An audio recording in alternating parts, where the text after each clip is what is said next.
이재명 정부의 부동산 정책에 대해서 불과 며칠 전에 이광수라고 하는 사람이 네. 매불쇼에 나와서 이재명 정부를 향해서 엄청나게 강력하게 비판을 했습니다. 이거 이대로 가면 이재명 정부 망한다. 이렇게 가면 이재명 정권 결국 실패한다. 정권 교체당한다. 막 소리를 질러댔어요. 그런데요. 이재명 정부가 거기에 대해서 응답을 했어. 이야. 말한 대로 변화를 시켜버렸습니다. 대한민국을 움직이는 이광수 박수로 맞이합니다. 이런 효능감 어딨어? 네, 안녕하세요. 이 뭐야? 아 뭐예요? 약속 대련이야 아니면 뭐야? 뭘 움직여요? 욕만 먹었는데. 아니 그때 욕했던 사람들은 이제 반성해야지. 맞잖아요. 예, 근데 일단 저희가 사실 저도 오늘 좀 놀랐고요. 와. 왜냐하면 대박. 나 깜짝 놀랐잖아. 그러니까 이광수 말대로 딱 해가지고. 놀랍다. 근데 제가 좀 의사표현을 좀 했어요. 여러 경로로. 아. 그래서 그런 것들 좀 반영이 됐다고 저는 생각하고 있습니다. 내가 다 했다. 나 이광수다. 머리 한번 싹 남겨주시네.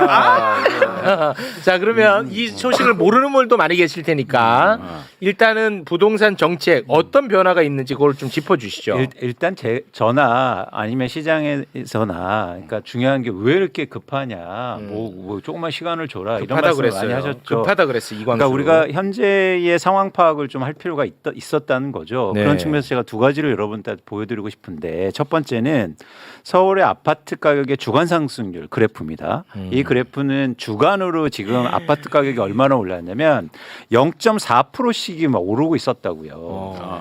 일부 지역은요 주간에 1%가 올라요.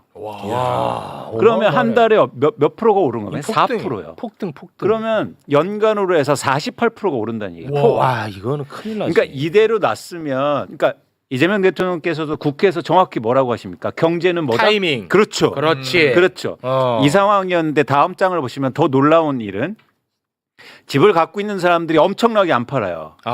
오를 거라는 기대감. 그러니까 이거는 이게 쉽게 말해서 폭등 각이었다고요. 뭔가를 하지 않으면 지금 예를 들어서 이재명 정부가 23일 지났는데 그 시기가 중요한 게 아니라 뭔가를 하지 않으면 네. 이제 대한민국 부동산 시장은 걷잡을 수 없이 네, 참고로 이게 세로축이 매도 물량입니다. 그렇죠. 급격히 매도 물량이 와. 줄어든다는 것은 어. 집 갖고 있는 사람들이 야 이거 집 오른다라는 기대감을 갖고 있다라는 겁니다. 그렇습니다. 그러다 보니까 이게 살려는 사람들은 많고 그다음에 팔려는 사람들은 줄으니까 집값이 어떻게 폭등 안 할 수 있겠습니까? 그렇죠. 네. 그런 것들이 이제 지표에서 나타나고 있었는데 네. 사실 조금 전 두려웠어요. 저 잠도 잘 못 잤거든요. 진짜 그러셨어요. 진짜요. 진짜야. 네. 그런데 사실 오늘 좀 놀랐다. 와. 정책을 보고 두 가지 측면에서 놀랐는데. 자 어떤 정책이 나왔습니까? 첫 번째는 현실을 명확하게 인지하고 있어요. 어떻게? 현재 왜 대한민국에 이렇게 서울의 집값이 오르는지 원인 파악을 명확하게 하고 있어요. 어떻게 하고 있습니까? 그러니까 지금 집값이 오르는 거는 대출이 쉽게 말해서 빚이 증가해서 오르고 있거든요. 네. 근데 각종 여러 가지 대출들. 음. 예를 들어서 막 전세 어떤 상황이냐면 1주택자가 전세 자금 대출을 받아서 집을 삽니다. 이거 이해가 되세요? 1주택자가 주택이 있는 사람이 또? 전세 대출을 받을 수 있어요. 이러면서 대출이 방만하게 운영되고 지금 매일 2천억에서 3천억 이상씩 대출이 증가하면서 부동산 시장의 유동성이 쏟아내고 있었다고요. 이 현실을 명확하게 알고 있다. 일단 첫 번째 놀란 게. 네. 두 번째는 뭐냐면 자, 원인에 대해서 항상 그 말씀을 하셨거든. 오른다는 거는 문제 제기는 여야 할 것 없이 다 해요. 네. 그런데 우리 이광수 소장님이 항상 그랬거든. 지금은 대출 규제를 완화하기 때문에 너나 나나 다 집 사니까 집값 오르는 거고 개발을 완화시켜 주니까 오른다는 기대감에 또 오른다고 했거든. 네. 근데 이거를 갖다가 국민의힘도 이 집값 오른다고 막 화를 내. 근데 그 원인을 뭐라고 하냐? 아파트 빨리 더 안 짓기 때문에 오른다고 얘기를 해. 그래서 빨리 더 아파트 짓게끔 하라고 얘기를 한다고. 그렇게 원인을 아예 다르게 분석을 한다고. 그러면 큰일 난다는 걸 항상 지적을 했다는 거예요. 맞죠? 맞습니다. 네. 그러니까 정확히 말씀하셨는데 최용님이 경제에서 뭔가 대책을 만들고 정책을 만들 때 중요한 건 첫 번째는 원인 파악을 제대로 하는 거예요. 네. 예전에 집값이 오르면 뭐라고 얘기하냐면 1인 가구가 증가해서 집값이 오른대요. 이게 말이 됩니까? 아. 1인 가구가 증가해서 강남 아파트 가격이 올라요? 1인 가구가 거기 사는 사람 거의 없죠. 없죠. 어떻게 삽니까? 네. 최영님 빼고는. 아 카운터 하나 훅 들어오네요. 예. 자, 그래서 모든 경제 정책은 핵심이에요. 뭐냐면 지금의 한국의 경제가 안 좋은 건 내수가 안 좋았다. 네. 그렇기 때문에 명확하게 얘기하잖아요. 그렇습니다. 내수 경제. 네. 이게 중요했는데 저는 그렇지. 그게 우려감이 있었다고요. 왜냐하면 자꾸 딴소리를 하니까. 그런데 이번 정책을 보면서 정확히 원인 파악을 했다는 게 저는 놀랍다. 놀랍다. 두 번째는 정책을 발표해서 거기에 맞는 정책을 발표하는데 그 정책이 진짜로 시장에 영향을 미치려면 두 가지 성격을 갖고 있어야 됩니다. 첫 번째는 뭐냐면 예상치 못한 시점이어야 돼요. 네. 그리고 과거에 없던 새로운 정책이어야 돼요. 그래야 먹혀요. 그렇지. 누구나 예상하고 야 그렇게 할 거야라고 하는 정책은 먹힐 수가 없어요. 미리 반영돼 있어. 근데 오늘 정책은 놀랍습니다. 일단 내일부터 바로 시행이에요. 바로 시작. 전격적이 항상 속도를 말씀하셨잖아. 속도. 타이밍이야. 그래, 속도. 아니 이거는 근데 저는 놀랐어요. 놀랐어. 내일은 은행도 안 열어. 왜 내일부터지? 속도에. 근데 자꾸 이거 저희 보고 이거 방송 안 보신 분이 호들갑 떠질 말하는데 이광수가 얼마나 난리친지 알아. 이건 속도라고 지금 해야 돼서 맞아. 내가 얘기하는 거라고. 그래 내가 거기서 아이고 2주 됐다 2주. 너 입 찢어버린다고 나한테 2주 얘기하지 말라고 지금 당장 지금 1분 1초가 급하다고 맞아. 말씀하셨잖아. 그렇죠. 그런 측면에서 좋아. 이제 내일부터 바로 시행입니다. 내일부터. 그리고 두 번째 이제 정책 말씀드리겠지만 과거에 없던 거예요. 좋아요. 그러니까 이거는 지금 특히 서울의 부동산 시장, 대한민국 부동산 시장을 굉장히 빠르게 안정시킬 거예요. 좋습니다. 네. 내용을 한번 볼게요. 내용. 일단 제가 주목하는 건 첫 번째는 궁금하다. 쉽게 말해서 큰 방향성은 과도한 빚으로 집 사는 시대를 끝내겠다는 거예요. 와, 좋다. 빚잔치. 두 번째는 한국의 부동산 시장을 실제로 집을 필요한 사람들을 위한 시장으로 조성하겠다는 그럼 거예요. 실수요자 위주로 가야지. 이 큰 방향성으로 일단 첫 번째 나온 정책은 대출과 관련된 정책입니다. 대출. 그래서 이제 첫 번째는 가계대출 총량을 관리하겠다는 건데 네. 제가 이걸 관심 있게 보는 건 뭐냐면 같이 보실게요. 네. 자, 보통 그동안의 방향성은 빚을 즉 대출을 일으키는 사람들을 규제했어요. 이번에는 바로 금융권을 규제합니다. 금융권을. 예. 그러니까 은행 보고 니네 해주지 마라고 한 거예요. 은행한테. 이거는 굉장히 효능감이 있는 거죠. 그동안 은행을 못 건드렸어요. 네. 왜? 엄청나게 큰 사실 이익 집단이잖아요. 그렇죠. 이게 힘들단 말이에요. 맞아. 지금 은행이 연간으로 해서 이자 수익을 60조 원 벌고 있습니다. 네. 돈을 많이 번다는 건 대한민국에서 그만큼 권력이 세다는 거예요. 네. 그런데 이제 은행을 바로요. 니네 하반기부터 바로 대출 해주지 마. 50% 줄여 한 거예요. 50% 네. 줄여라. 놀랍죠. 놀랍습니다. 두 번째는 그다음. 자 윤석열 정부에서 집값이 빠지니까 100조 원이 넘는 정책 대출을 부동산 시장에 쏟아냈어요. 그게 대표적으로 디딤돌 대출, 버팀목, 보금자리론 이런 것들이었는데 네. 사실 이 정책 대출을 줄이겠다는 거예요. 줄여야 한다. 사실 이거는 되게 민감합니다. 이건 민감해. 왜요? 이런 대출을 받는 분들이 대부분 무주택자나. 그렇죠. 그렇지. 그런데 이걸 건드렸어요. 그럼 당장 어떤 불만이 있을까요? 그럼 나 집 어떻게 집 살아? 사지 말라는 거냐? 사다리 걷어차기냐? 그렇지. 이제 앞으로 이재명 정부 이제 지지 철회한다. 그렇죠. 이제 보수 언론들이 이제 엄청나게 때릴 겁니다. 때릴 거예요. 근데 네. 한번 잘 생각해 보자고요. 네. 어떤 거냐면 집값이 이렇게 비싼데 대출을 그렇다고 많이 해주는 게 중요합니까? 아니면 대출을 안 해줘서 집값을 내리는 게 무주택자한테 중요합니까? 내리는 게 내려가지고. 중요하지. 그쵸. 그거예요. 그 뭐죠? 그 용기를 낸 거예요. 용기야. 내가 욕 먹더라도 이게 용기 있는 정책이야. 맞아. 그렇죠. 이 이게. 용기를 못 냈다고요. 그렇지. 무주택자한테 대출을 끊는 걸 못했어요. 맞아. 그런데 끊어서 자신 있게 그러면 내가 집값을 내려줄게요. 진짜 진짜다. 이 신호를 준 거예요. 그래, 사실은 그렇게 그동안 봐야 되네. 어땠냐면 목마르다고 그랬어요. 집값 오르는데 내 집 없어요. 그래서 그동안 목마른 사람들한테 어떻게 해준지 아십니까? 바닷물을 먹였다고요. 와 좋았다 표현. 표현 좋았어요. 진짜. 아, 바닷물을 너무 먹인 거야. 그랬더니 어떻게 합니까? 계속 더 달래. 더 달래. 더 더 목마르니까. 대출. 그러면 집값은 오르고 내 대출은 더 커져요. 그렇지. 맞아.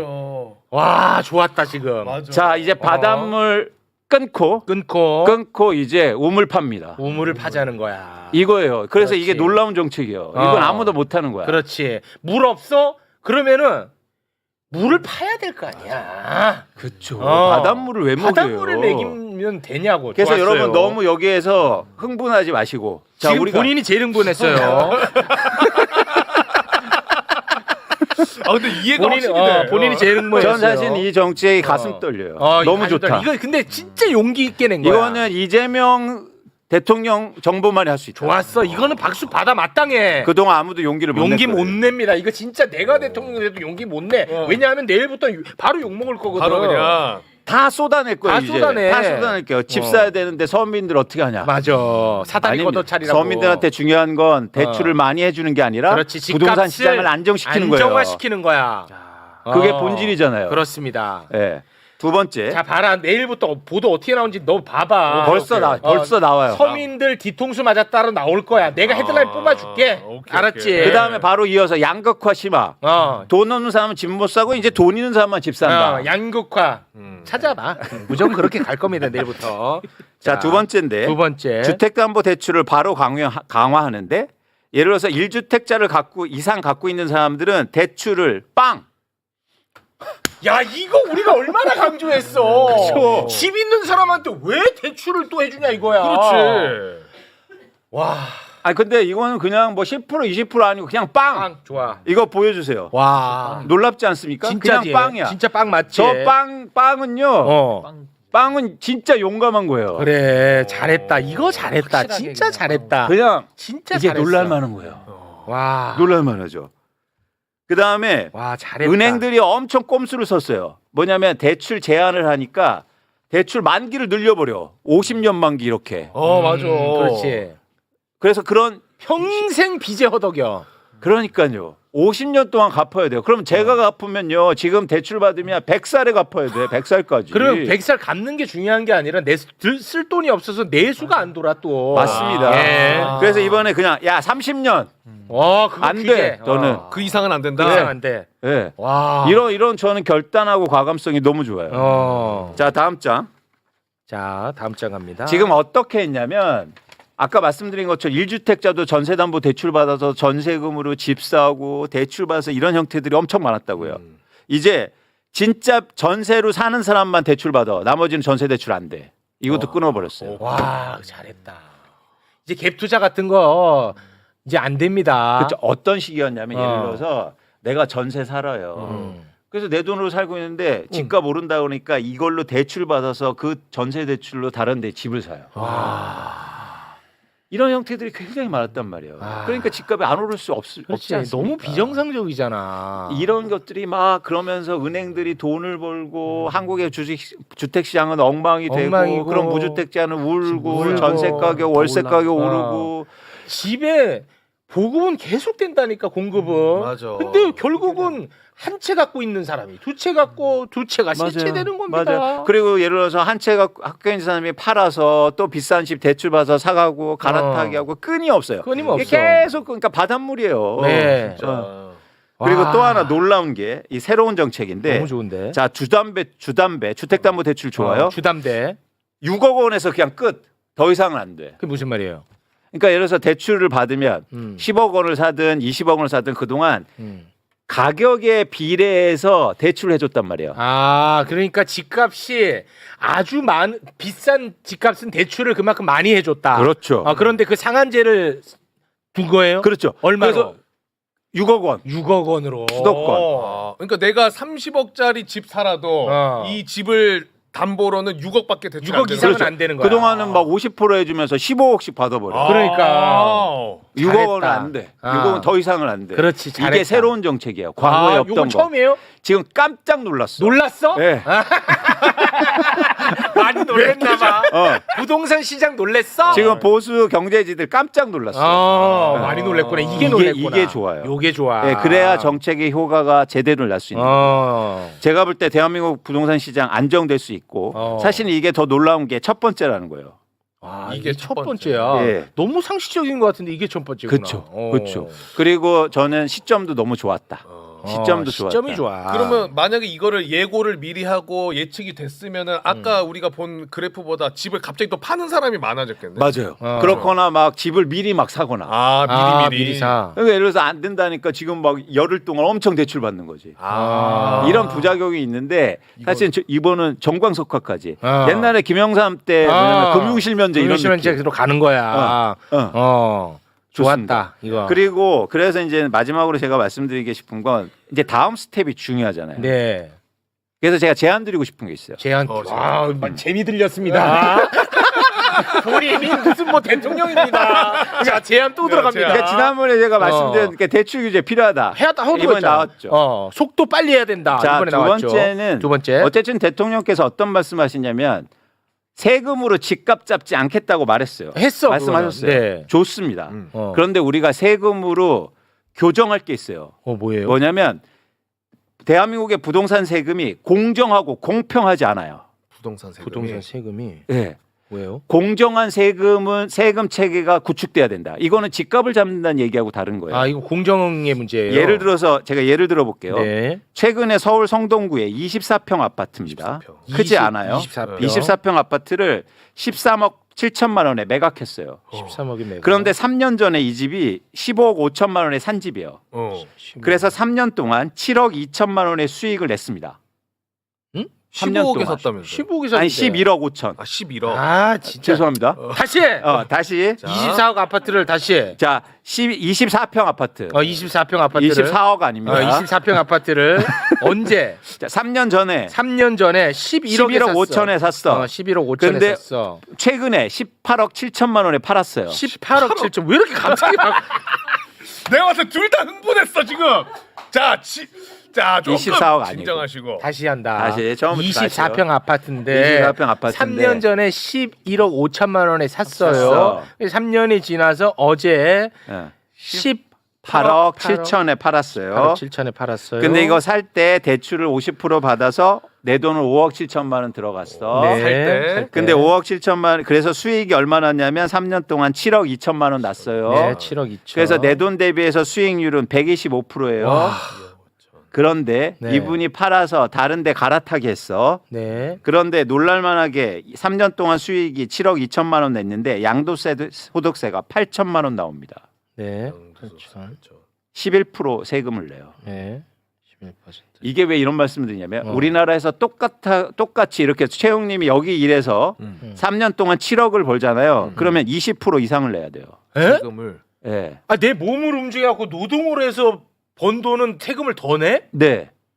가만히 앉아갖고 누워서 집에 누워갖고 코딱지하고 하면은 집값 오르는 거는 세금을 덜 내?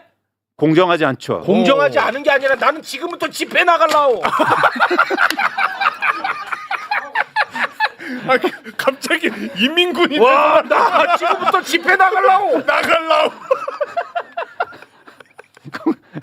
공정하지 않죠. 웃을 일 아닙니다. 누가 대한민국에서 뭐가 유행이냐면요. 회사 그만두고 그냥 부동산 투자하러 다니는 게 유행이에요. 그거는 그렇지. 건강한 사회 아닙니다. 저는 세금으로 집값 잡으라는 말 하지 않겠습니다. 네. 대신 공평하고 공정한 세금 체제는 이루어져야 돼요. 그렇지. 대한민국의 부동산 세금이 너무 낮아요. 그러네.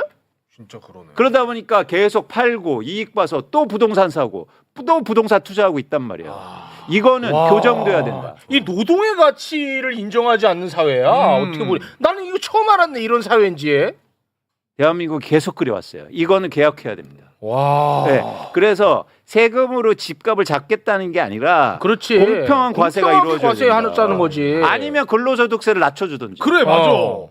그럼 또 재정이 어려워지니까 뭐 내가 그것까지 좋습니다. 모르겠는데 그럼 솔직하게 말하면 노동에 붙는 세금보다 부동산에 붙는 세금이 솔직하게 말하면 더 높아야지. 그렇죠. 근데 오히려 더 낮아? 그렇습니다.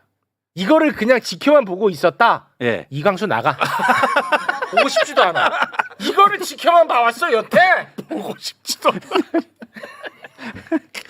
와 이거는 말이 안 되지 않나 진짜? 그렇죠. 일단 이거 필요합니다. 이거 와. 이게 이제는 우리가 논의돼야 될 가장 중요한 그러네. 문제예요. 대한민국에서. 와 중요한 부분이네. 사실은 이게 해결되면 누가 부동산 투자하려고 투기하려고 그렇게 막 나서겠습니까? 할 사람은 하라 그러고 할 사람은 해요. 그냥 놔둬 둬. 나도 대신 세금 내야죠. 세금 내면 일하는 되고. 만큼. 그럼 예. 예. 예.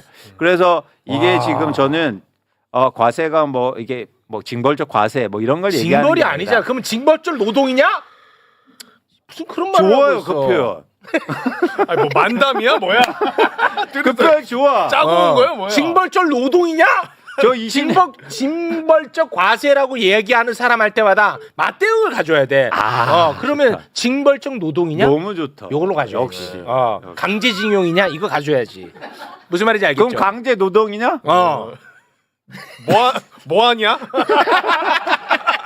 둘이 뭐하냐? 사실 웃을 일 아닙니다. 사실- 웃지 마세요.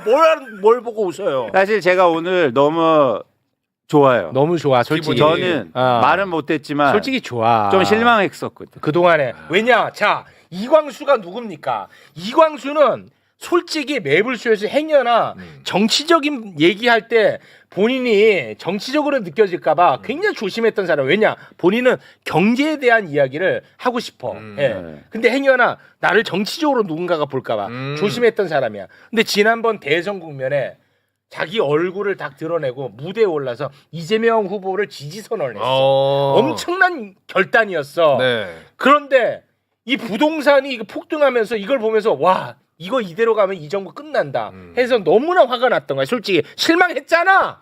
말 못했죠. 말 못했지. 근데 또 하나 있어요. 제가 아시잖아요. 제가 회사도 그만두고 이 바닥에 맞아요. 나선 게 가장 큰 목적이 있었다고요. 네. 대한민국 부동산 시장의 정말 안정.